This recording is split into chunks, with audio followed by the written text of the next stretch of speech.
Hindi maikaila na minsan mahirap at mabagal ang proseso kung minsan pa nawawala yung request, lalo na sa mga maliliit at malalayong mga LGU. Nakakagulat, nawawala yung request. Bakit kaya yun? Pondo para sa mga local government unit, dinagdagan pa ni Pangulong Ferdinand Marcos Jr. Kasunduan para sa mas mabilis na pagtatayo ng mga silid-aralan, nilagdaan ng mga local chief executive.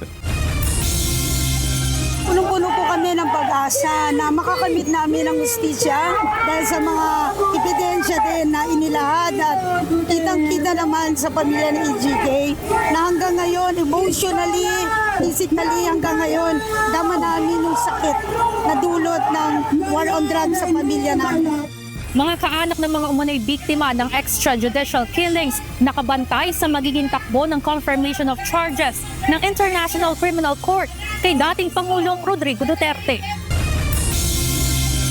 Operational lapses tinitingnang dahilan sa pagguho ng basura sa Rodriguez Rizal. Lokal na pamahalaan na hindi iniaalis ang posibilidad na may natitira pang natabunan sa landfill.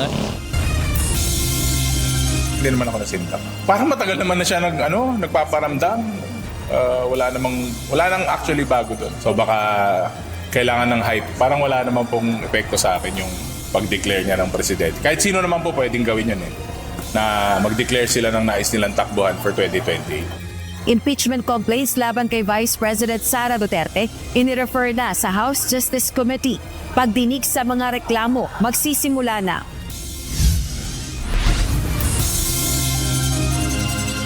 Magandang hapon, Pilipinas at sa buong mundo. Tayo po ay sabayang napapakinggan sa Radyo La Verdad 1350, ang UNTV Radio at una sa ating mga balita. 3 grupo lang ng mga rallyista ang nabigyan ng permit para makapagsagawa ng protesta sa February 25 kasabay ng anibersaryo ng People Power Revolution at ng ika-3 trilyon peso march. Ayon sa National Capital Region Police Office, itinaas na sa full alert status ang lahat ng pwersa ng pulisya sa Metro Manila para sa nasabing pagtitipon. Ito ang balita ni Lea Ilagan. The strength of a officer is measured not by force, but by restraint and sound judgment. The EDSA anniversary is a reminder of democratic institutions and the rule of law. As members of the Philippine National Police, we do take political positions. We uphold the Constitution, maintain peace and order. We serve the people. Bawal ang protesta sa People Power Monument. Ito ang binigyang diin ng National Capital Region Police Office sa mga grupong lalahok sa 3 Peso March Part 3 sa Miyerkules, February 25. Ayon kay CRPO spokesperson, Police Major Hazel Asilo, sa White Prince Avenue lamang papayagan ang programa ng 3 grupo na bigyan ng permit ng local government unit ng Quezon City. Sa 5 na nag-apply ng permit, tanging Antindig Philippines Trillion Peso March Movement at grupong siklab lamang aaprubahan.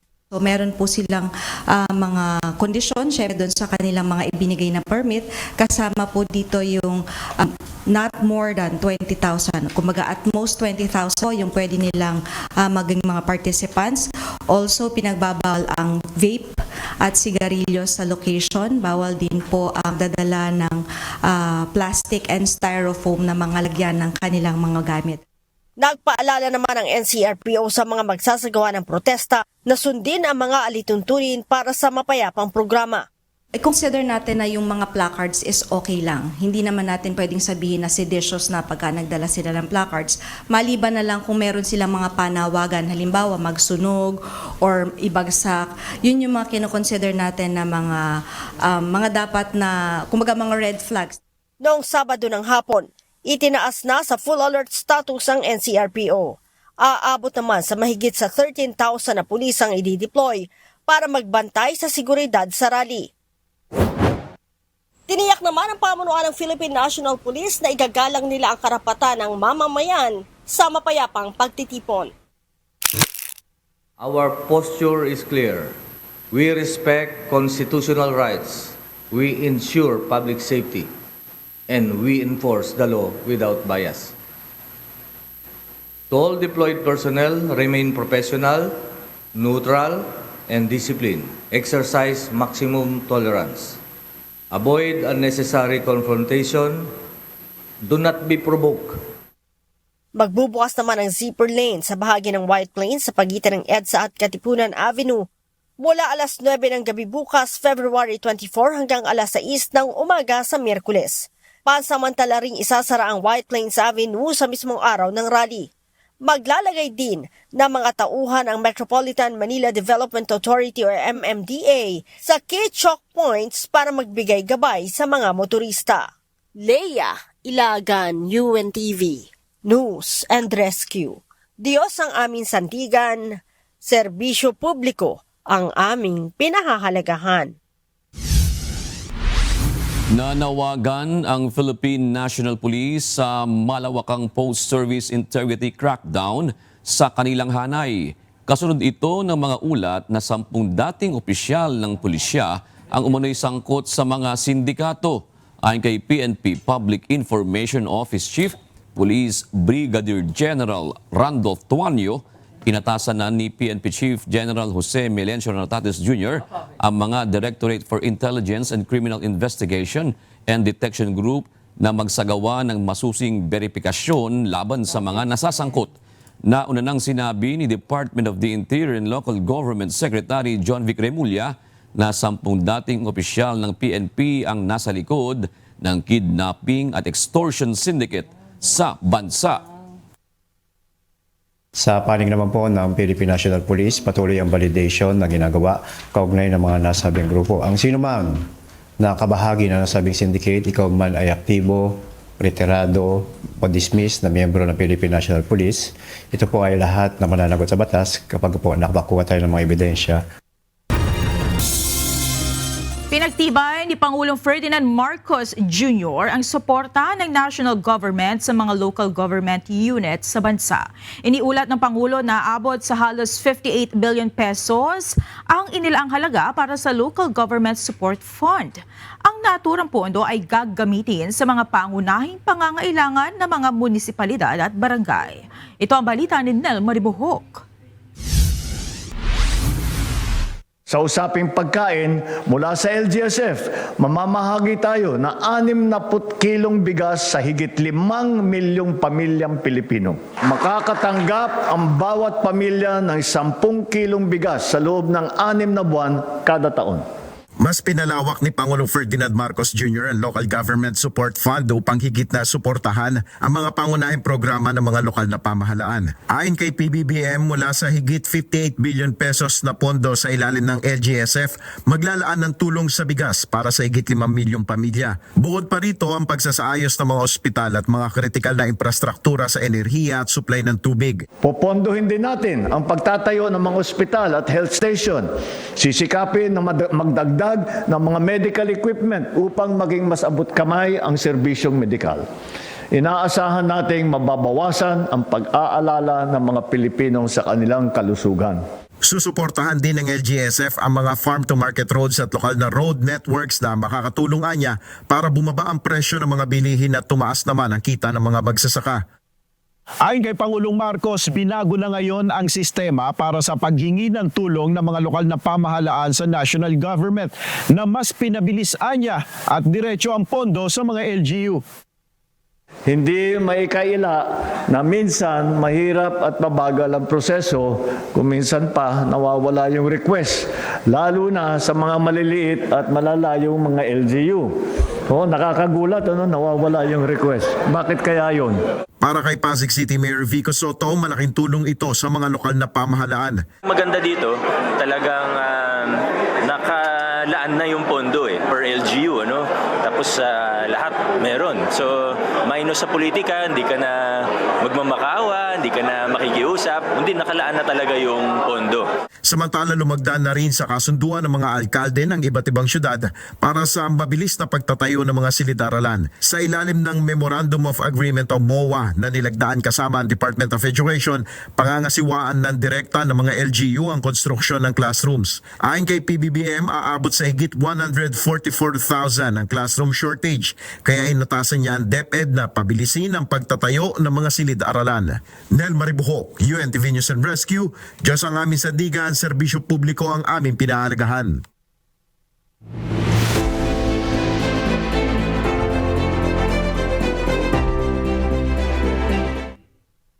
Nagsimula ng confirmation of charges sa International Criminal Court sa kaso Crimes Against Humanity laban kay dating Pangulong Rodrigo Duterte sa The Hague, Netherlands. Panoorin natin ang ilang bahagi ng pagdinig.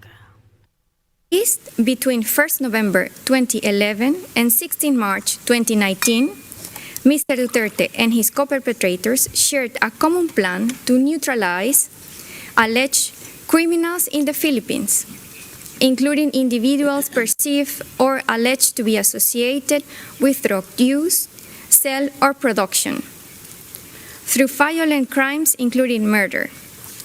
Mr. Duterte and his co-perpetrators implemented this common plan through the hierarchically organized structures of the Davao City Police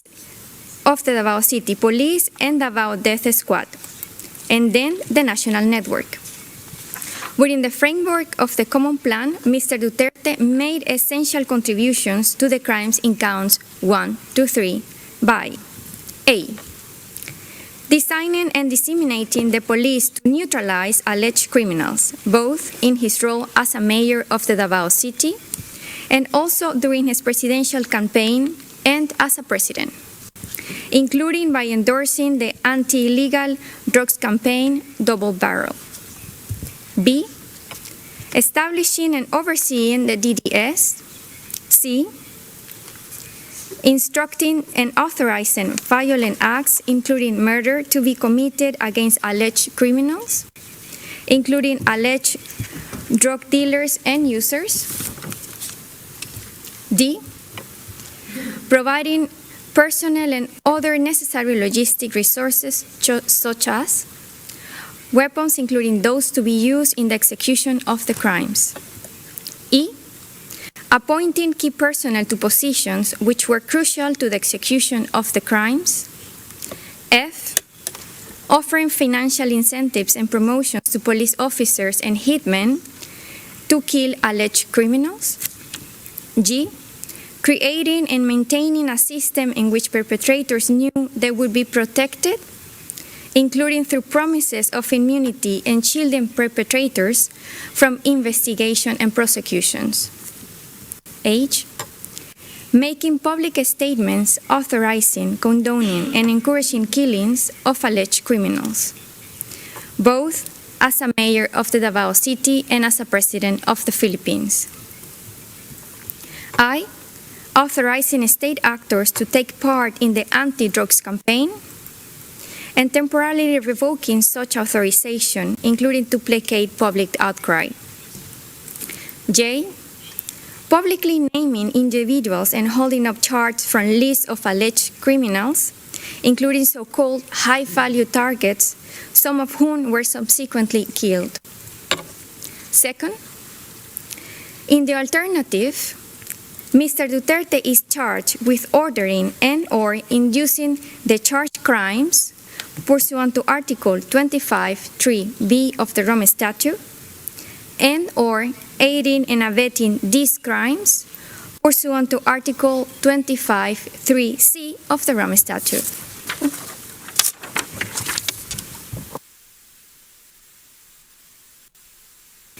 Merci, Madam. Nagsimula ng unang sesyon ng confirmation of charges ni dating Pangulong Rodrigo Duterte sa International Criminal Court.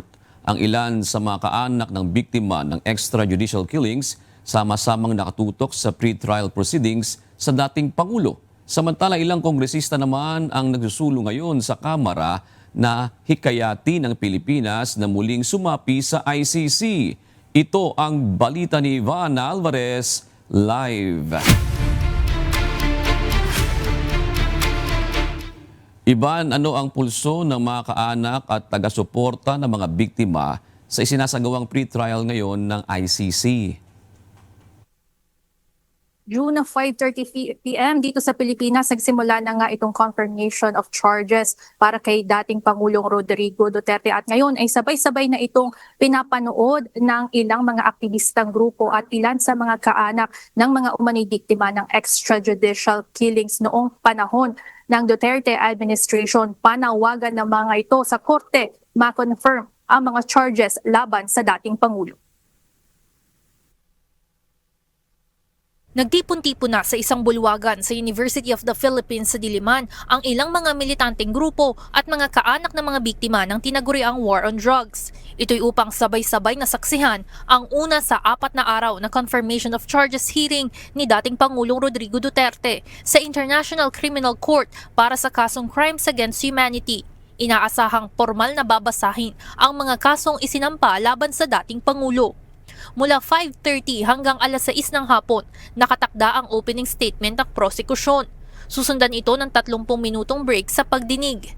Para sa ikalawang sesyon, mula 6:30 hanggang alas 7 ng gabi, ihahain naman ang opening statement ng Common Legal Representative of the Victims o ang abogado na kumakatawan sa mga kwalipikadong biktima.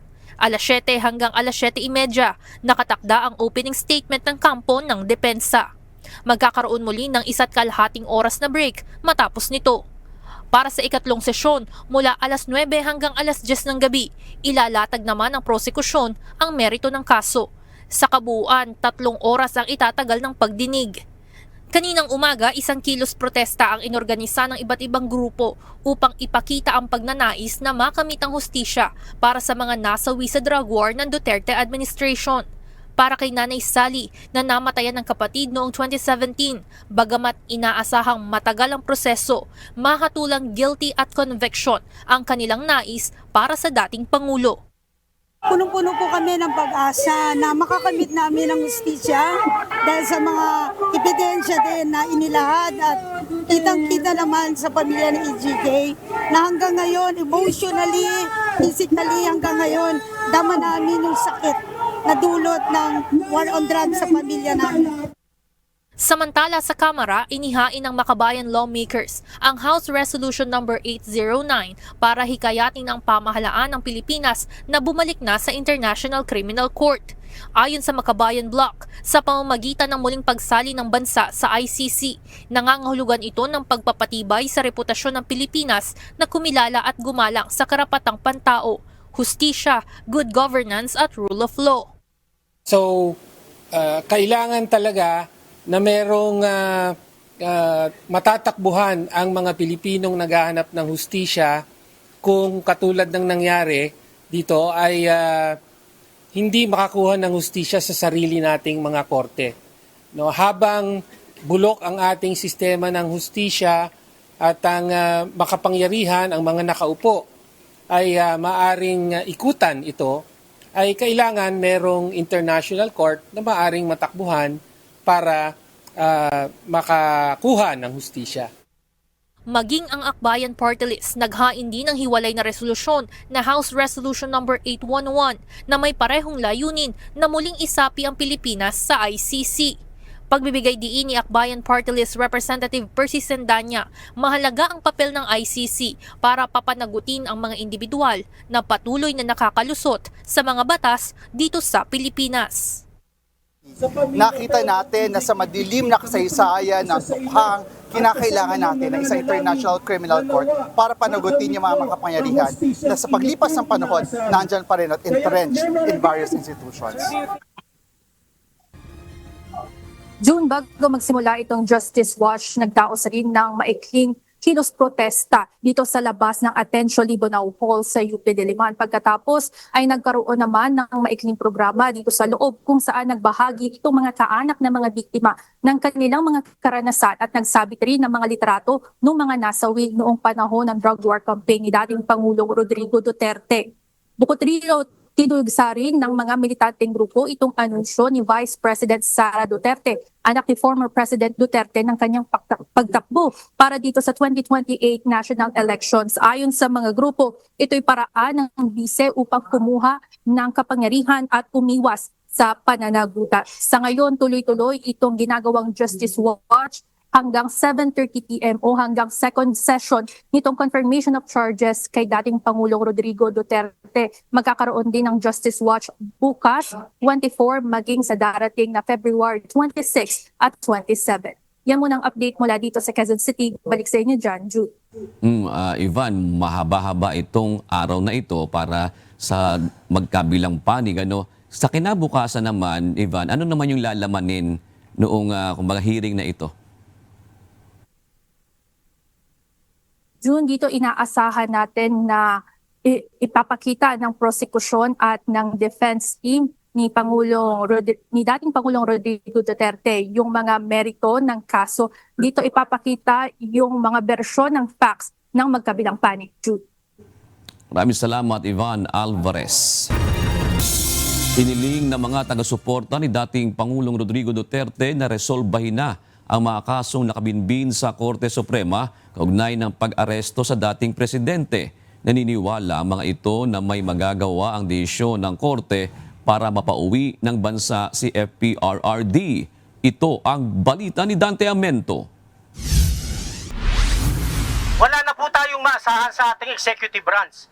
Ganun rin po sa legislative branch, wala na tayong maasahan. Alam naman ng lahat yan. Hindi umaasa ng hustisya mula sa ehekutibo na pinangungunahan ng Pangulo ang mga taga-suporta ni dating Presidente Rodrigo Duterte. Nagtungo kanina ang Duterte supporters sa Supreme Court para ipanawagan na desisyonan na ang mga nakabinbing kaso kaugnay ng pag-aresto kay FPRRD at pagsuko sa kanya sa International Criminal Court o ICC. Kasama na rito ang petition for habeas corpus ng mga anak ng dating Pangulo para ibalik ang kanilang ama sa Pilipinas at ang bukod na inihaing petisyon ni Senador Ronald Bato de la Rosa na pagbawalang makipagtulungan ang pamahalaan sa ICC. Ayon sa grupong United People's Initiative, posibleng mapauuwi ng bansa si Duterte kapag may desisyon na ang hukuman. Bahagian nila ito ng accountability at transparency sa pamahalaan. We are sure kasi when they resolve these cases, maaaring maipabalik natin si dating Presidente Rodrigo Duterte dahil maliwanag naman po talagang merong kidnapping, maliwanag naman po talagang hindi dumaan sa ating legal system. Malinaw naman anilang dinukot ang dating Pangulo at ang masama pa ay pinabayaan na lang sa ibang bansa. Walang due process dahil agad itong inilipad papuntang The Hague na hindi idinaan sa mga lokal na hukuman. Ang ibang taga-suporta ni FPRRD naniniwalang ang pagsuko sa dating Pangulo at pagdala sa ibang bansa ay malaking inhustisya. Pagkatapos ang masama nito, iniwanan nila sa ibang bansa, walang aid, walang tulong galing sa gobyerno ng Pilipinas. Inabandon na nila yung Pilipino sa ibang bansa. Nag-iisa siya doon. There is really a grave injustice that was done to the former President Rodrigo Duterte. He was illegally kidnapped and handed over to a foreign country. Una nang sinabi ng Department of Justice o DOJ na hihintayin din nila ang desisyon ng Supreme Court sa mga kaso kaugnay ng pag-aresto sa dating Pangulo. Ito anya ang kanilang batayan sa magiging hakbang ng pamahalaan tulad ng ano ang nararapat gawin kapag may warrant of arrest na ang mga co-perpetrators ng dating punong ehekutibo. In this case, the highest court in the land has yet to issue its ruling on this matter. So we deem it prudent to wait for that. Dante Amento, UNTV, News and Rescue.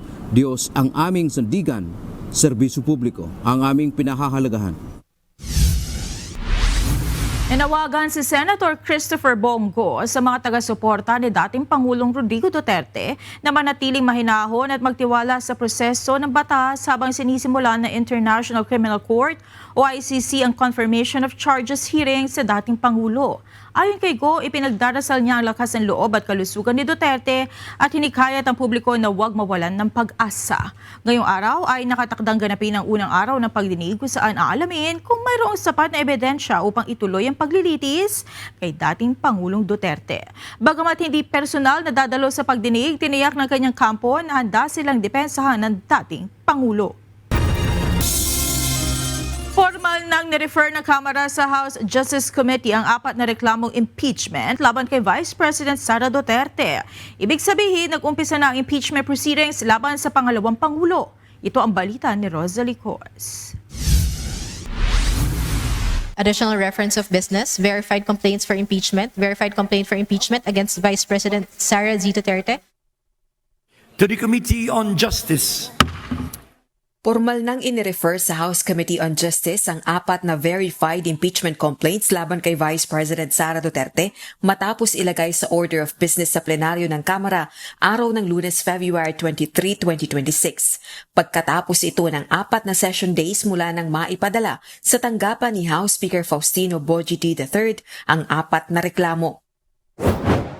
Nangangahulugan itong initiated na ang impeachment proceedings laban sa Vice Presidente at magsisimula na ang deliberasyon ng House Justice Committee sa mga reklamo. So hindi malayo na mag-start na rin ang Committee on Justice. It really depends on the committee chair, Representative Luistro, kung mag-start na baka Monday na. And you know that just like yung impeachment complaint against PBBM, ang una munang gagawin, ang una munang tatalakayin would be the determination of sufficiency in form and substance. Sa taong bayan naman dapat matakot dahil sa mga aligasyong hindi natutugunan. Yan ang sagot ni House Deputy Speaker at La Union 1st District Representative Paulo Ortega nang tanungin kung natatakot ba itong balikan ni Vice President Duterte. Kasunod ito ng pag-endorso niya ng ika-4 na reklamong impeachment laban sa Vice Presidente at maagang deklarasyon nitong tatakbo sa pagkapangulo sa 2028 national elections. Hindi naman ako nasindak. Parang matagal naman na siya nagpaparamdam. Wala nang actually bago doon. So baka kailangan ng hype. Parang wala naman pong epekto sa akin yung pag-declare niya ng presidente. Kahit sino naman po pwedeng gawin yun na mag-declare sila ng nais nilang takbuhan for 2028. Kasama ni Congressman Ortega na nag-endorso ng reklamo si Manila 6th District Representative Benny Abante na hindi rin umano natatakot sakaling balikan ni VP Duterte. Ganito rin ang posisyon ng makabayan lawmakers na nag-endorso ng unang impeachment complaint laban sa Vice Presidente. Anila kung mayroon mang dapat matakot, walang iba kundi ang pangalawang Pangulo. Si Vice President Sara ang dapat matakot dahil mananagot siya sa pagwalda sa confidential funds. Yan ang demand ng taong bayan. Mas nakakatakot sa taong bayan na makatakas yung mga kurakot at yung mga nagnanakaw dun sa mga pinaghirapang buwis ng taong bayan. Pare-parehong naniniwala ang mga ito, susuportahan ng mayorya ng House members ang impeachment complaint laban sa Vice Presidente at may aakyat ang reklamo sa Senado. Kabilang na ang 4th impeachment complaint na ini-endorso ng House majority members. I think it would be fair to say na ganon, na malinaw nga na may basbas at suporta ang impeachment complaint laban kay Vice President Sara Duterte ng leadership. Samantala, itinanggi naman ni House Deputy Speaker Ortega na may kaugnayan si dating Speaker at late 1st District Representative Martin Romualdez sa inihain nilang reklamo. Pero naniniwala itong susuportahan ng lakas CMD ang impeachment complaint na ine-endorso nito. Matagal na po na hindi speaker si Speaker Martin, but I guess he has to prove kung meron pong basbas si Speaker. But as far as I know, the former Speaker is concentrating on his district. Of course, we are expecting that Lakas would also support the 4th impeachment complaint. Si Congressman Romualdez ang presidente ng Lakas CMD, pinakamalaking political party sa Kamara. Rosalie Cos, UNTV News and Rescue. Diyos ang aming sandigan, serbisyo publiko ang aming pinahahalagahan.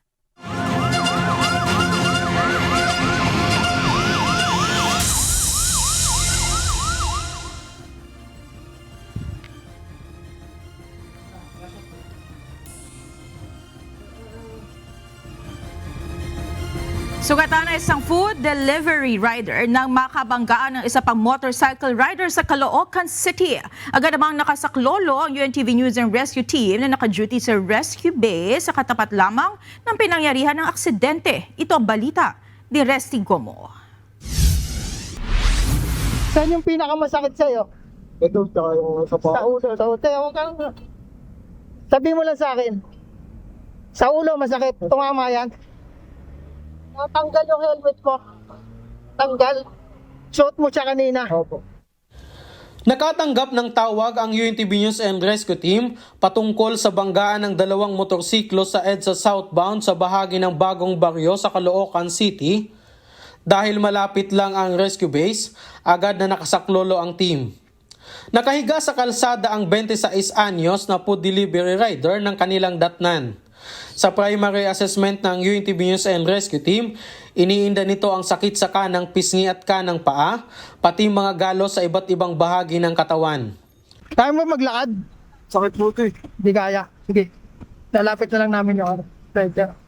Maingat na inalalayan ng team ang pasyente hanggang sa maisakay sa rescue van. Bigla siyang gumanon, kaya nasagi ko siya. Tinamaan ko siya, tumama naman po ako dun sa may Sa kotse. may kotse na nakaparada, tapos bumagsak na po. Habang nasa biyahe, muling sinuri ng responder ang kalagayan ng pasyente at nilapatan ng paunang lunas. Minunoto rin ang kanyang vital sign hanggang sa makarating sa Quezon City General Hospital. Nisin natin ha. Okay lang gupitin ko to. Para ma-check natin dito. Samantala, ang rider na kabanggaan nito ay inendorso ng team sa Metro Manila Development Authority upang maitawag sa ibang rescue unit. Sa mga nangangailangan ng agarang tulong sa panahon ng aksidente o sakuna, maaaring makipag-ugnayan sa UNTV News and Rescue Hotline 8911 UNTV o 8911-8688. Resty Gosmo, UNTV News and Rescue. Diyos ang aming sandigan, serbisyo publiko ang aming pinahahalagahan. Nagpatuloy ngayong araw ang retrieval operation para sa dalawa pang nawawala matapos gubuho ang basura sa Green Leap Sanitary Landfill sa Montalban, Rizal. Hindi naman iniaalis ng lokal na pamahalaan ang posibleng may iba pang natabunan sa tambak ng basura bukod sa unang nahiulat na 3 individual. Ito ang balita ni Ryan Lacanlale, live. Ryan, may initial na bang impormasyon kung anong dahilan ng pagguho? Monica, lumalabas sa inisyal na investigasyon ng LGU ng Montalban, Rizal na habang nagsasagawa ng operasyon ng landfill noong Biyernes ay naipon sa isang lugar yung 4 na bulldozer. Dahil sa bigat ito, nangyari nga yung sakuna. Kasama si Matet sa mga scavenger o nangangalkal ng basura sa mga nasa lugar ng mga maganap ang insidente noong Biyernes ng hapon sa Greenleaf Sanitary Landfill sa Montalban, Rizal. Ayon sa kanya, 2 beses umanong gumuho ang tambak ng basura. Laking pasasalamat na lamang niya at na hindi siya kabilang sa mga natabunan. Kwento ni Matet, nang makaahon sila mula sa gumuhong bahagi ng landfill, saka na lamang nila napag-alaman na may nawawala sa kanilang mga kasamahan. Umanghel nga yun sa amin yung pangalawang guho kasi parang kumalso siya doon sa ano. Kasi kung hindi po kumalso yung bulldozer na yun, marami po talaga matatabunan. Pati po kami, ako, kakainin ng basura. Sa ngayon, pansamantalang ipinagbawal ang pangangalakal ng basura sa landfill kasunod ng insidente. Dahil dito, nangangamba si Matet at ang iba pang mga scavenger kung paano silang makakaraos sa kanilang pang-araw-araw na pangangailangan. Samantala, ngayong araw ay muling ipinagpatuloy ang retrieval operations para sa 2 pang individual na iniulat na nawawala. Ayon kay Mayor Ronnie Evangelista, kahapon ay natagpuan ang labi ng isa sa mga natabunan, isang babae. Patuloy naman ang paghahanap sa isa pang babae at isang lalaking pinaniniwala ang natabunan sa insidente. Ngayon, continuous pa rin ang retrieval kasi nga meron pang 2 missing. So yung area na yun is off limits pa rin no, sa mga scavengers natin para magkaroon ng dire-diretso yung retrieval operation. Sa inisyal na investigasyon, lumalabas na habang nagsasagawa ng operasyon ng landfill noong Biyernes, naipon sa isang lugar ang 4 na bulldozer. At dahil sa bigat nito na nasa 25 tons ang bawat isa, hindi na kayanan ng basura at gumuho ang bahagi kung saan naroroon ang mga bulldozer. nagkakaroon kasi ng compacting activity. Yung mga bulldozer, sinisiksik ba? Sinisiksik. Now, apparently, nasa isang lugar lamang yung 4 na bulldozers. So, obvious, yung weight ng bulldozers na yun yung nag-trigger, kaya nagkaroon ng thrust light. 3 among the 4 bulldozers ang nalaglag. Ganito rin ang paliwanag ng operator ng landfill. Pinopost yung basura. Kaya lang, ang nangyari, medyo nagkaroon ng error do sa operator, nagkasabay-sabay yung 4. Kaya siguro nabigatan, nag-crash do sa likod nila. Kaya yung pag-atras ng bulldozer, do sila nahulog. Siguro, ang pagkakamali lang is nagkasabay. Nasobrahan ng bigat. Ayon sa alkalde, hindi ito gaya ng trash line na nangyari sa Cebu kung saan umuulan kaya nagkaroon ng pagguho ng basura. Mechanical error ang nangyari noong Biyernes. Dagdag ni Mayor Evangelista, tinitignan na nila ang posibleng pananagutan ng sanitary landfill. Dahil pribado ang kumpanya, nasa kamay na ng DENR ang investigasyon ukol dito at para maiwasan na rin mabahiran ang resulta ng investigasyon. I think, we can assume kasi very obvious naman talaga na mayroong may pagkakamali. May pagkakamali, may namatay. Kaya nanawagan kami sa DNR officially na mag-conduct na investigation para siguro din just to make sure na walang cover up. At least DNR na mag-conduct at anyway, yan naman talaga importante nila. To investigate kung ano yung nangyari dito, kung mayroong lapses itong operators. Sa kabila ng insidente, tuloy ang operasyon ng landfill. Paliwanag ng LGU, hindi lamang ang bayan ng Montalban ang nagtatapon ng basura dito, maging ang ibang syudad gaya ng Metro Manila at ilang kalapit na probinsya gaya ng Bulacan. Tuloy, nakikita niyo naman dito. Kasi kung ihinto natin yung pagtatampo, yung tipping na yan, kami sa Montalban, kaya namin. Pero yung ibang lugar, baka hindi na makaya. Na 1-2 araw na walang magkukuha ng basura. Sabi ng LGU, nagmobilize na ang MSWD ng Montalban upang magbigay ng food assistance sa mga residente. Tinatayang nasa 3,000 katao ang umaasa sa pangangalakal ng basura sa nasabing landfill. Samantala, Monica, sinubukan nating kuhanan ng pahayag yung pamilya noong 3 na nawala doon sa pagguho ng basura. Pero hindi na sila nagpa-unlock ng interview sa camera at nangako naman daw yung pamunuan nitong landfill na tutulungan sila sa pinansyal na pangangailangan. At kanina, pinunto rin ng alkalde ng Montalban na hindi nila inaalis yung posibilidad na bukod sa 3 ay mayroon pang ibang natabunan. Pero hindi naman daw ito aabot sa 10 o lalo na doon sa 50 na naunang naiulat na overkill naman daw ito. Dahil hindi naman maitatago yung ganong karami na mga natabunan doon dahil maghahanap yung mga pamilya nito. Diyan muna ang latest mula dito sa Rodriguez Rizal. Balik sa iyo, Monica. Maraming salamat, Ryan Lacanlale. Lumutang ngayon ang umano'y posibleng tambalan ni Naga City Mayor Lenny Robredo at Manila City Mayor Isko Moreno sa 2028 national elections. Ito ay matapos makitang magkasama sina Pangulong Ferdinand Marcos Jr., Mayor Sobredo at Moreno sa isang event sa Malacanang kanina. Kabilang ang 2 sa mga nakatunggali ni PBBM sa 2022 presidential race. Ngunit sa isang ambush interview, dumistansya si Mayor Isko sa usapang politika para sa 2028. Pabayaan niyo na ako dito sa Manila. Ayaw niyo na ako. Steady na lang ako sa Gedli.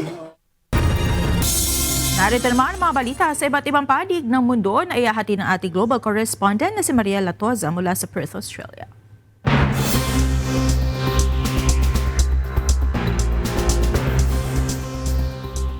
Magandang gabi sa inyo dyan sa Pilipinas, Monica. Pinag-iingat ng US government ang lahat ng kanilang mamamayan na nasa Mexico kasunod ng pagkakapatay sa Mexican drug lord na si Nemesio Oseguera. Ayon sa Mexican authorities, natunton ang kinaroroonan ni Oseguera bunsod ng impormasyong ibinigay ng Estados Unidos. Ito ang balita ni Sunny Cos.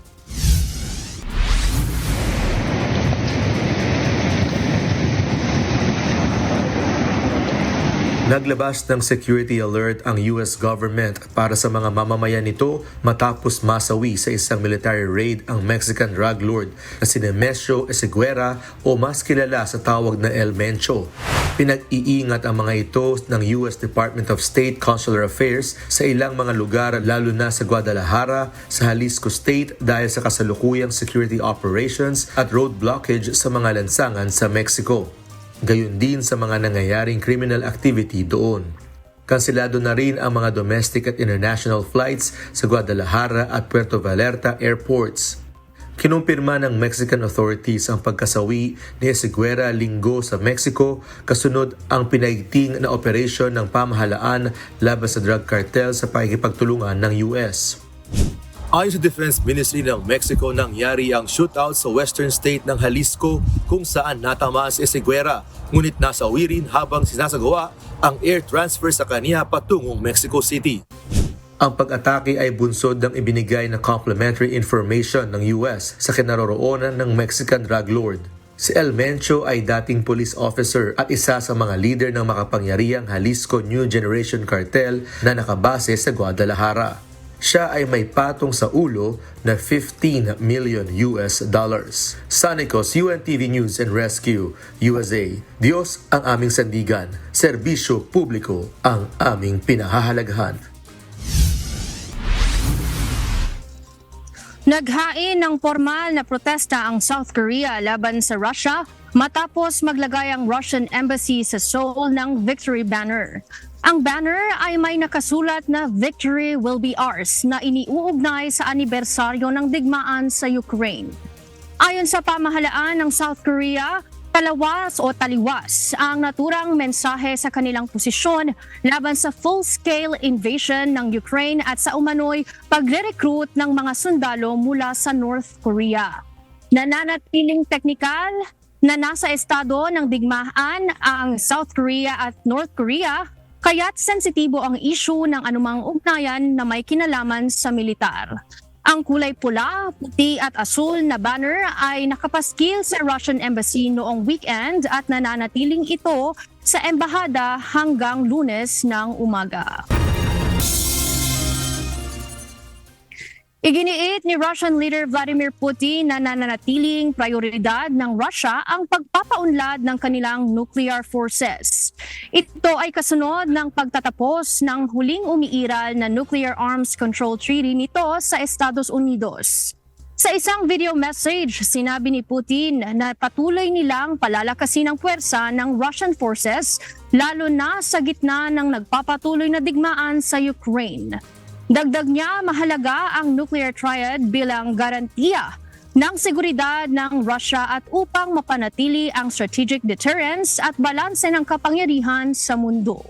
Sa kabila ng pagwawakas ng New START agreement sa pagitan ng Moscow at Washington, tiniyak ng Russia na mananatili itong responsable sa paghawak ng strategic nuclear capability at igagalang ang itinakdang limitasyon sa arsenal nito. Будем качественно наращивать потенциал всех других родов и видов вооруженных сил, повышать их боеготовность, мобильность, способность действовать в любых самых сложных условиях. И, конечно, будем наращивать темпы разработки перспективных систем для вооруженных сил. Magaganap sa darating na March 3, 2026 ang total lunar eclipse ayon sa Philippine Atmospheric, Geophysical and Astronomical Services Administration o PAGASA. Ito ay masasaksihan sa Metro Manila at iba pang bahagi ng bansa na tatagal sa loob ng halos 1 oras. Ang total lunar eclipse ay nangyayari kapag ang mundo ay direktang pumapagitna sa araw at buwan.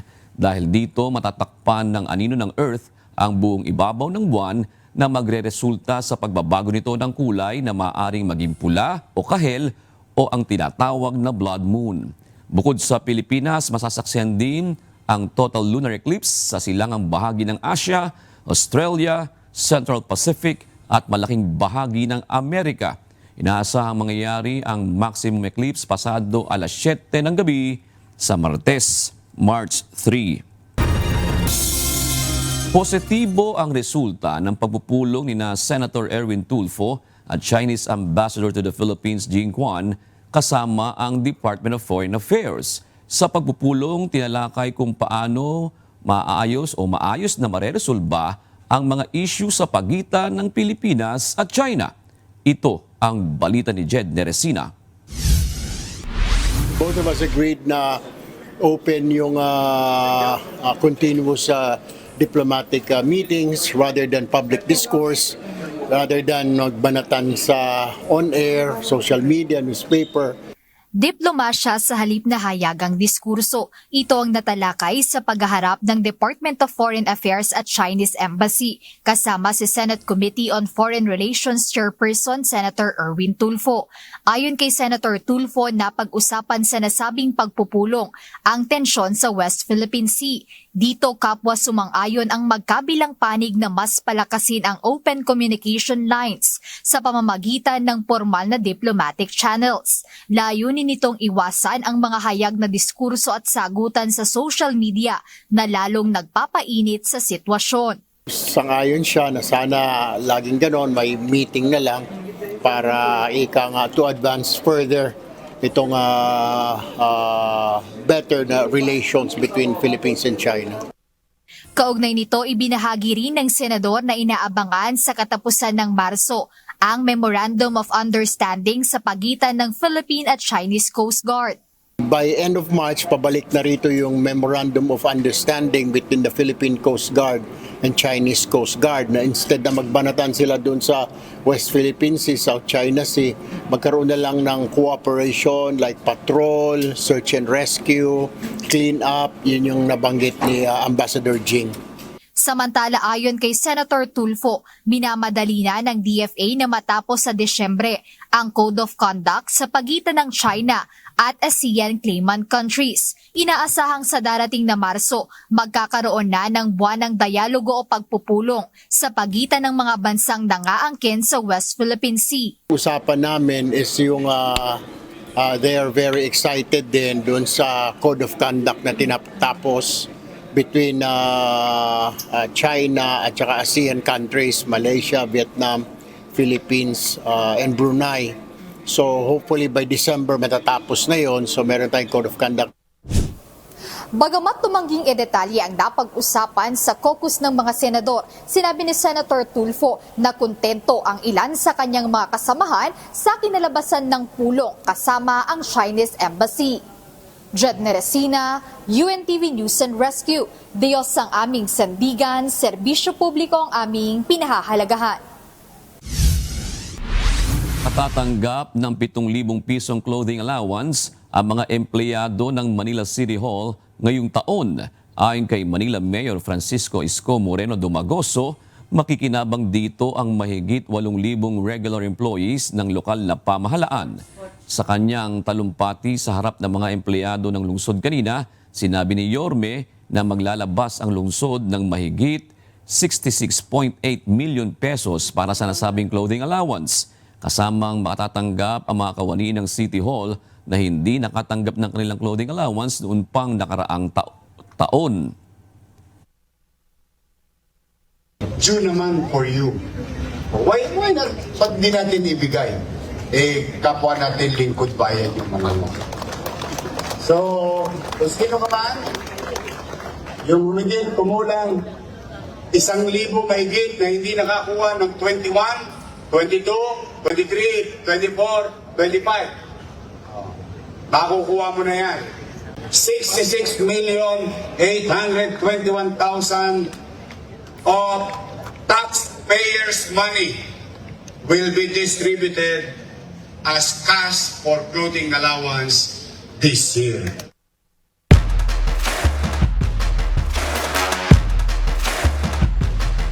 Patuloy ang paglapit ng Filipina tennis ace na si Alexandra Ayala sa hanay ng mga veterana sa larangan ng larong tennis. Matapos ang kanyang ipinakitang galing sa Dubai Tennis Championship, umangat sa listahan si Ayala sa world number 31 sa live rankings ng Women's Tennis Association. Sa pasimula ng Dubai tournament, si Ayala ay naitala bilang world number 47 matapos ang kanyang maagang exit sa Qatar Open.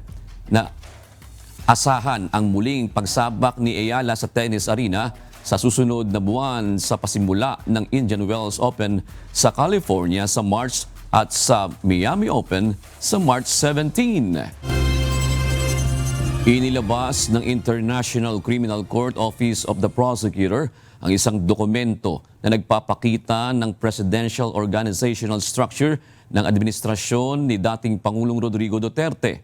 Kapansin-pansin ang naka-highlight na umano'y co-perpetrators ng dating Pangulo sa kanyang kampanyang War on Drugs. Kasama sa naka-highlight si dating Presidential Aide Senator Christopher Bongo, dating Justice Secretary Vitaliano Aguirre, ang mga dating hepe ng Philippine National Police, Oscar Albayalde, ngayon Senador Ronald De La Rosa at iba pa.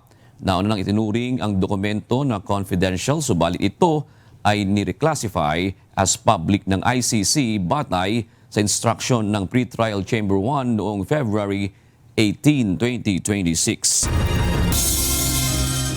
Nagsimula ng manungkulan ngayong araw ang bagong talagang direktor ng National Bureau of Investigation na si Attorney Melvin Matibag.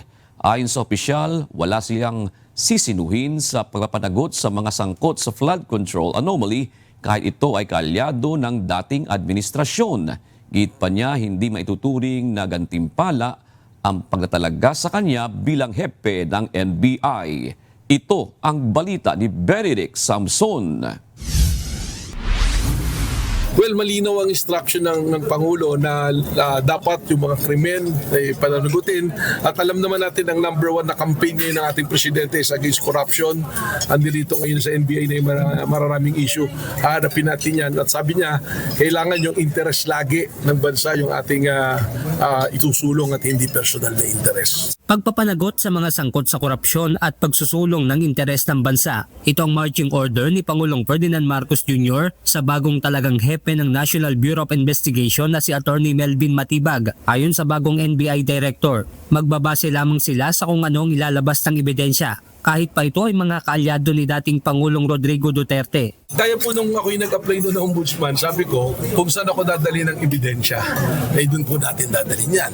So kung mayroong mga mananagot na aking mga kaibigan, mga kapartido at kaalyado, dapat po nating papanagutin. Alam naman po nila yan. Yung aming pong pagkakaibigan ay natatapos pagka po yung panawagan sa panunungkulan sa bayan ay nandoon na naman. Kilala po nila ako. At kahit kilala siyang naging Secretary General ng Partido Demokratiko Pilipino Lakas ng Bayan o PDP Laban na ruling party sa panahon ng Administrasyong Duterte, giit ni Atty. Matibag na nakaayon siya sa mandato na sinusunod ng NBI. Siguro let's address the big elephant in the room. Malagay ko, may gusto magtanong. Dati kung nasa kabila, ngayon nandito. Sana wala tayong linyang ganon kasi ang mga nanunungkulan tayo base sa mandato ng yung ahensya, hindi dahil sa mga personalidad na naglagay sa iyo. Ayon pa sa bagong hepe ng NBI, hindi anya maituturing na gantimpala ang nakakibat na malawak at mabigat na responsibilidad na kanyang kakaharapin sa ahensya. Sinabi ni dating presidential spokesperson Atty. Harry Roque na natanggap na umano ni Matibag ang reward matapos ang disbarment case na isinampa nito laban sa kanya. Napakahirap ng trabaho sa NBI, parang hindi yata gantimpala. But anyway, anyone is entitled to their opinion, and nire-respeto ko yan. Kaibigan ko si former Secretary Harry Roque, magkasama kami dati sa kabinete. Yung aking ipinailakaso nasa Supreme Court yan. So, let it be resolved in the Supreme Court at hindi naman siguro ako dapat usgahan dun sa mga bagay na ganyan, kundi kung ano yung magiging performance ko. Itinanggi rin ni Matibag na politika ang kanyang layunin sa pagpasok sa ahensya. Hindi po political hindi po political na ahensya. Kung politika po hanap natin, siguro po I'm being recruited also to be the SecGen ng ilang mga political parties, hindi ko po tinanggap. Kung gusto ko po ng politika, I will go for a position ng politika. Dagdag pa ni Matibag, isa sa maaari anyang naging batayan sa pagpili sa kanya ay ang kanyang maayos na track record. Siguro nung makita naman yung track record natin, kanina binabanggit ko nga, nakatrabaho at nakasama ko na si Director Lito Magno. Siya isa sa magpapatotoo kung gaano karami at dilinis namin ng airport nung panahon na yan. Kahit balikan natin, nung ako yung nasa Transco, aking ipinaglaban yung mandate ng Transco at pag-aari ng gobyerno, against all odds, kalaban natin malalaking mga kumpanya at oligarko na lumabas naman ngayon yung totoo. Siguro, pag binigyan tayo ng trabaho at mandato, gagawin natin ang buong. At sa pag-upo niya sa NBI, kabilang sa ibinilin sa kanya ng Pangulo ay ang modernisasyon sa NBI clearance, pagpapalakas ng kanilang puwersa kontra cybercrime, pagtutok sa mga high-profile case at pagbalik ng tiwala ng taong bayan sa gobyerno matapos ang issue ng korupsyon. Benedict Samson, UNTV News and Rescue. Diyos ang aming sandigan, serbisyo publiko ang aming pinahahalagahan. Nawalan ng Starlink internet signal ang mga sasakyang pandagat ng Pilipinas habang nagsasagawa ng misyon malapit sa Bajo de Masinloc sa West Philippine Sea kanina. Naniniwala ang Philippine Coast Guard na posibleng gumagamit ng internet jamming ang China malapit sa Bahura. Ito ang balita ni Joanne Nano. I would also like to take this opportunity to inform you that the Starlink connection ng ating barko ng Bureau of Fisheries and Aquatic Resources and even the Philippine Coast Guard vessel MRV 4409 ay nawawalan ng signal. I would like to believe that there is a signal jamming that the People's Republic of China is doing. Nawalan ng internet connection ang ilang barko ng Pilipinas habang nasa operasyong malapit sa Bajo de Masinloc kaninang umaga. Ayon kay PCG spokesperson Commodore J. Tariela, tuwing lalapit ang mga sasakyang dagat ng Pilipinas sa nasabing lugar, doon umano sila nawawalan ng Starlink signal. Dagdag pa nito, walang ibang bansa na makagagawa ng ganitong pag-jam ng internet kundi ang People's Republic of China. Well, there's no other country na mapag-iisipan natin who would jam our internet connectivity every time we go closer sa Bajo de Masinloc. Definitely, it will be the People's Republic of China. Nangyari ang insidente habang nagsasagawa sila ng Maritime Domain Awareness Flight at suporta sa mga Pilipinong mangingisda sa lugar.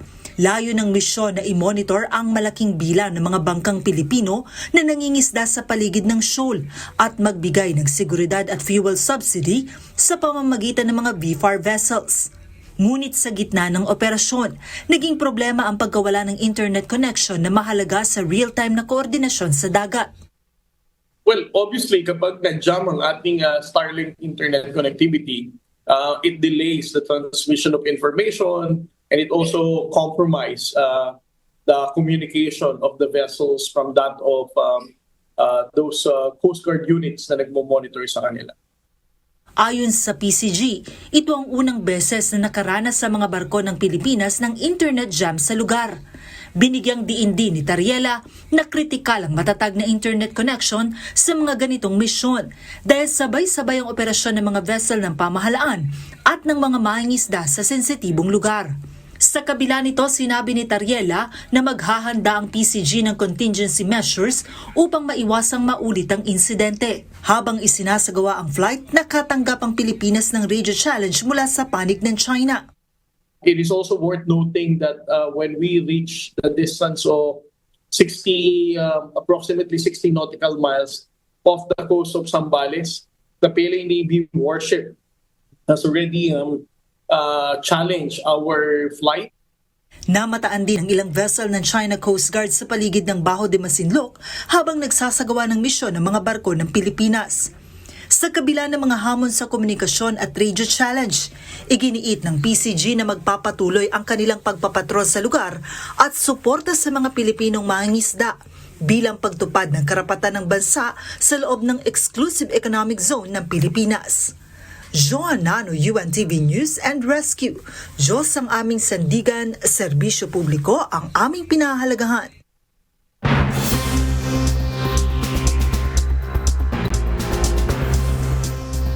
Nagdeklara ng state of emergency si New York City Mayor Zoran Mamdani bunsod ng malakas na bagyo na nagdudulot ng matinding blizzard sa northeast coast ng Amerika.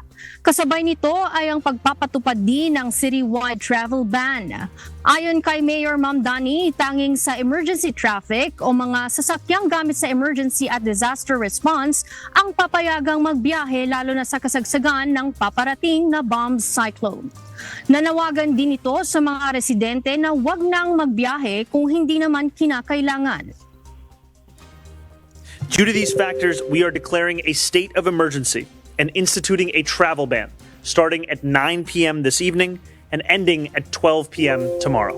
The state of emergency closes the streets, highways, and bridges of New York City with some specific exemptions for essential and emergency movement. We are asking New Yorkers to avoid all non-essential travel. Ligtas si US President Donald Trump matapos ang isang insidente ng pamamaril sa labas ng Mar-a-Lago Resort sa Palm Beach, Florida. Isang armadong lalaki ang napatay ng mga otoridad matapos umanong pasukin ang secured perimeter ng nasabing ari-arian. Ito ang balita ni Noel Poliarco. At 1:30 this morning, the security detail detected that a individual had made his way into the inner perimeter of Mar-a-Lago. And he put down the gas can, raised the shotgun to a shooting position. At that point in time, the deputy and the two Secret Service agents fired their weapons and neutralized the threat. Dead on the spot matapos barili ng mga otoridad ang suspect na pumasok sa secured perimeter ng Mar-a-Lago Resort ni US President Donald Trump nitong linggo ng umaga. Ayon sa Palm Beach County Sheriff, bandang 1:30 ng madaling araw nang mapansin ng security detail ang isang lalaki na may dalang shotgun at lalagyan ng gasolina sa north gate ng resort. Bagamat ibinaba ng suspect ang dalang gas can, itinaas naman umano nito ang baril kaya napilitang magpaputok ang isang deputy at 2 tauhan ng Secret Service. Kinilala ng Federal Bureau of Investigation ang suspect bilang si Austin Tucker Martin, 21 anyos mula sa North Carolina. Naitala umano siyang nawawala ilang oras bago ang insidente. Ayon kay Secret Service spokesperson Anthony Guglielmi, iligal ang pagpasok ng lalaki sa lugar kaya agad na rumisponde ang mga otoridad. Walang nasugatan sa hanay ng Secret Service at ilalagay sa administrative leave ang mga sangkot na ahente habang isinasagawa ang investigasyon bilang bahagi ng isang standard process. Nilinaw din ng mga otoridad na nasa ligtas na kalagayan si US President Trump na wala sa Florida nang maganap ang insidente. The President of the United States was not in the state of Florida. And this remains an active investigation by the FBI. Samantala, pangungunahan ng Federal Bureau of Investigation o FBI ang masusing investigasyon sa insidente kasama ang Secret Service at local na Sheriff's Office. Nais alamin ng mga otoridad ang motibo ng suspect at kung saan nagmula ang baril na dala nito. Dahil nangyari ang pamamaril sa isang lugar na nasa ilalim ng Secret Service protection, masusing tinitingnan ang mga ebidensya, kabilang ang mga body camera footage ng mga opisyal na rumisponde. Kasabay nito nananawagan ng FBI sa publiko para sa karagdagang impormasyon. Because if you live in the area of the shooting, please check your exterior cameras for last night or this morning. If you see anything that looks suspicious or out of place, please contact us. Ayon sa White House, mabilis at maayos na nakatugon ng FBI agents upang mapanatili ang seguridad sa lugar. Ilang beses nang nakaranas ng mga banta sa seguridad si Trump noong nakaraang taon, kaya mas mahigit na pinaiting ang pagbabantay sa mga lugar na may kaugnayan sa kanya. Noel Poliarco, UNTV News and Rescue, Canada. Diyos ang aming sandigan, serbisyo publiko ang aming pinahahalagahan. Inanunsyo ni US President Donald Trump na itataas niya sa 15% ang bagong global tariffs sa mga produktong inaangkat ng Estados Unidos. Ito ay kasunod ng desisyon ng Supreme Court ng Amerika na ibasura ang naunang 10% import taxes na ipinataw ng Pangulo. Ayon kay Trump, ipatutupad ang 15% tariff sa ilalim ng Section 122 ng 1974 Trade Act na magpapahintulot sa pansamantalang pagpataw ng taripa ng hanggang 5 buwan bago kailanganin ang pag-aproba ng Kongreso. Bagamat iginiit ni Trump na makatutulong ang tariffs upang mabawasan ang trade deficit at palakasin ang lokal na produksyon, nagbabala ang ilang business groups at mambabatas na maaaring magdulot ito ng mas magulong sistema ng kalakalan at dagdag pasanin sa mga negosyo at consumer sa US at iba pang bansa. At yan ang mga balita mula sa iba't ibang panig ng mundo. Mula rito sa Perth, Australia, ako si Maria Latoza. Magandang gabi.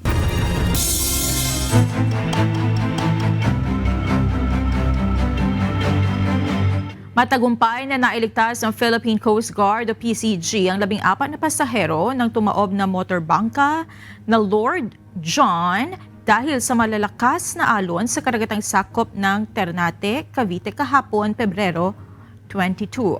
Ayon sa PCG, nakatanggap ng tawag ang Coast Guard Substation o CGSS Ternate bandang alas 12 na tanghali mula sa isang concerned citizen na nag-report ng insidente. Agad namang nagpadala ng response team ang CGSS Ternate sa lugar. Unang isinakay sa rescue boat o RB-008 ang babae at bata upang dalhin sa opisina ng CGSS Ternate habang ang natitira pasahero ay tinulungan ng isang dumaraang MBCA. Dumating din ang mga tauhan ng Municipal Disaster Risk Reduction and Management Office o MDRRMO Ternate at PNP Ternate Municipal Police Station upang magbigay ng suporta. Ligtas naman at nasa maayos ng kalagayan ng lahat ng 14 na pasahero. Na-recover din ng response team at tumaob na motorbangka. Sa kabila ng malawak na taniman ng kape sa Benguet, humaharap pa rin sa hamon ng produksyon ng Arabica coffee. Kasabay nito, ang patuloy na pagtaas ng demand ng kape sa mga cafe at negosyo sa Baguio at karatig lugar. Ito ang balita ni Grace Doctolaro. We should have a yield per hectare of 750 grams or 1 kilo. But because of for this year, coming from the report of the different municipalities, we have only 410 grams per tree of green beans. Batay sa pinakahuling datos ng Office of the Provincial Agriculturist, umaabot sa mahigit 1,600,000 puno ng kape ang kasalukuyang namumunga sa Benguet. Ngunit aminado ang pamahalaang palalawigan na mas mababa pa rin ang ani kumpara sa target ng probinsya na 750 grams hanggang sa 1 kilo ng green beans bawat puno. And among kayong di last year kami, early part, nagsasarong Luti Baguio. So this year, medyo bimaba iti production tayo ti coffee. Iti Arabica. Based on statistics. So looking kita tayo coffee, nagadulat ta ti coffee nga pagkakitaan tayo is in the municipality of Ato. 4 na uri ng kape ang itinatanim sa Benguet: Arabica, Robusta, Excelsa at Liberica. Gayunpaman, Arabica ang pinakakilala at pinakamataas ang kalidad na produkto ng probinsya. Pinakamarami ang produksyon ng kape sa mga bayan ng Atok, Tublay, La Trinidad at Bukod. Sa panig naman ng mga negosyo, sinabi ng ilang cafe owner na sa kasalukuyan, kahit tumaas ang demand ay sapat pa ang supply ng lokal na kape, lalo na para sa mga maliliit at bagong cafe sa Baguio City. Malaki ang papel ng mga lokal na suppliers sa pagtugon sa demand, lalo na tuwing malamig ang panahon kung kailan mas mataas ang bentahan ng mainit na kape.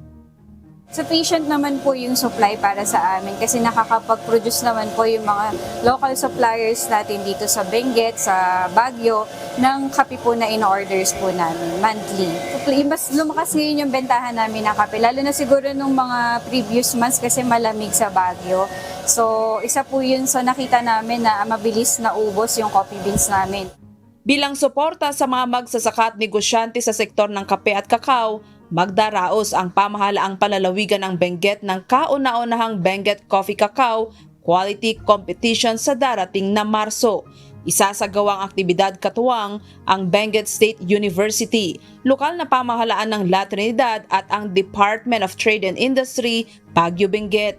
Layon ng kompetisyon na itampok ang kalidad ng lokal na kape at kakao at makatulong sa pagpapataas ng ani at halaga ng mga produkto ng Benguet. Grace Doctolero, UNTV News and Rescue. Diyos ang aming sandigan, serbisyo publiko ang aming pinahahalagahan.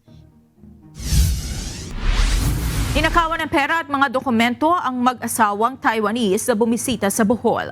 Sa Negros Island, bumalik na sa kanilang tahanan ng mga evacuees na lumikas dahil sa muling pagputok ng Mount Canlaon. Nagpatupad naman ng gun ban sa Iloilo City bilang bahagi ng seguridad sa paparating na ASEAN meeting na magsisimula bukas. Ito ang balita ni Lalaine Moreno. Isang lalaking nakasuot ng shorts at itim na jacket ang nakuna ng CCTV footage sa aktong pagnanakaw sa bag ng mag-asawang Taiwanese tourist sa Panglao, Bohol. Kumakain ng dalawa sa isang beach resort sa Bohol kahapon at pumuesto malapit sa kanilang kinauupuan ng sospek sa katinanghayang bag na may lamang passport, credit cards, pera at cellphone. Ayon kay Bohol Governor Ares Aumentado, magbibigay ang lokal na pamahalaan ng 100,000 pisong pabuya sa sino mga makakapagturo sa kinaroroonan ng sospek. Sa Negros Occidental, pinayagan na ng Office of Civil Defense na makauwi sa kani-kanilang tahanan ang halos 200 residente sa Bago City at La Carlota City na lumikas sa pagbuga ng abo ng Mount Canlaon nitong Huwebes. Ayon sa ahensya, nakitaan ng pagbuti ang sitwasyon ng bulkan batay sa monitoring ng Philippine Institute of Volcanology and Seismology o PHIVOLCS. Pero pinaalalahanan pa rin ang mga residente na laging maghanda sa paglikas sakaling tumaas ang aktibidad ng Mount Canlaon. Agad namang nilinis sa mga paaralan na ginawang evacuation centers, kaya ngayong araw, balik na sa normal ang pasok sa lahat ng pampubliko at pribadong paaralan sa La Carlota City. Sa Iloilo City, ipinagbabawal ang pagdadala ng baril sa labas ng bahay maliban sa mga uniformed personnel at mga law enforcement agencies na on duty. Ito ay dahil sa umiiral na 10 araw na gun ban sa lungsod kaugnay sa gaganaping High-Level Association of Southeast Asian Nations meeting simula bukas hanggang Biyernes.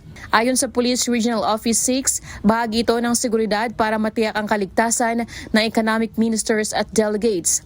Asahan naman ng mga motorista ang checkpoint sa mga border control sa lungsod. Maliban sa gun ban, suspindido naman ang klases ng pampubliko at pribadong paaralan mula February 25 hanggang 27 para makabawas sa trapiko. Lalaine Moreno, UNTV News and Rescue.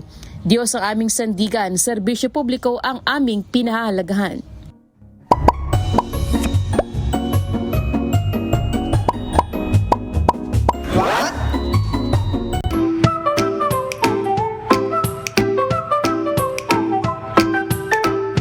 Dagdag kaalaman po, napanood nyo ba yung mga robot sa China na nagko-kung fu? Ang galing, no?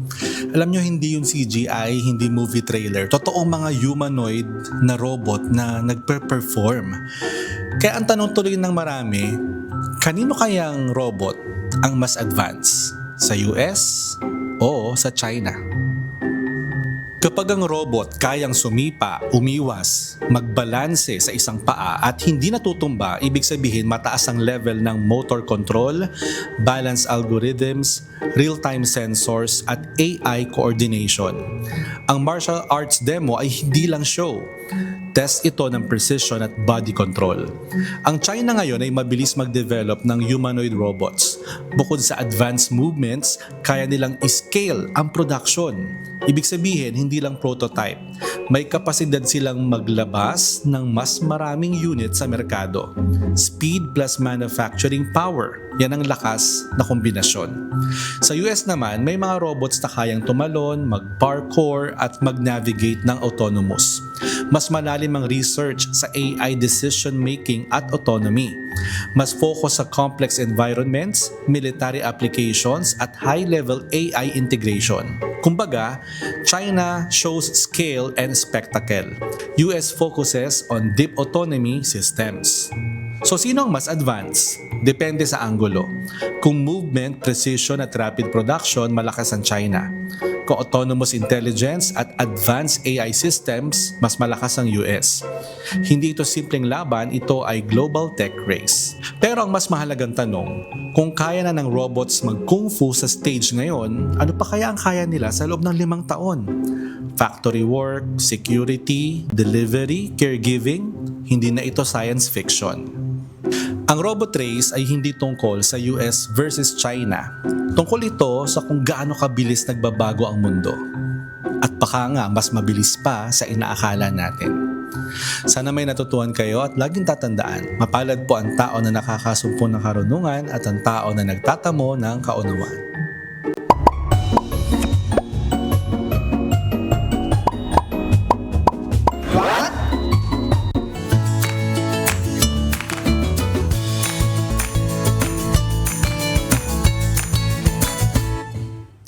Narito po ang ating mga naging kausi ngayong araw ng Lunes. Salamat po at shout out kina Jay De La Torre, Limuel De Los Reyes at Lourdes Lorcha. Gayon din kay Cecilia D. Mandal, George Ariza at Tony Walde. Narito naman ang salita ng Diyos na ating sandigan mula sa Aklat ng Kawikaan 12:19 na nagsasabi, ang labi ng katotohanan ay matatatag kailanman, ngunit ang sinungaling na dila ay sandali lamang.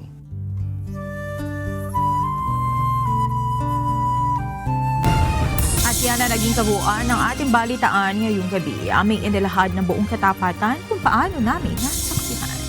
Kayo po'y makapagtitiwala ng aming nakita at narinig ang aming ibinabalita. At dito po sa UNTV, Diyos ang aming sandigan, serbisyo publiko ang aming pinahahalagahan. Magandang gabi po.